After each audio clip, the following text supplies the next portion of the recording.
So in John chapter 3, verse 5, it says, Jesus answered, "Most assuredly I say to you, unless one is born of water and the Spirit, he cannot enter the kingdom of God." So in this passage, Jesus is talking to Nicodemus, and Nicodemus back at this time was considered the teacher of Israel. So he's a big deal.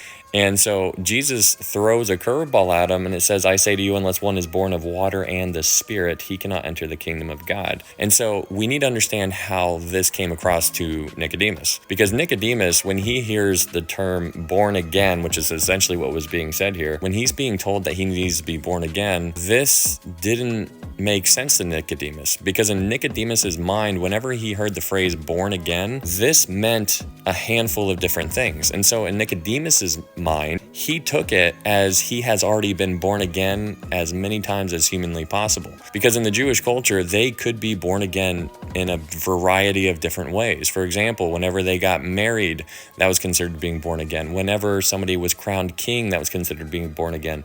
A bar mitzvah, that was being born again.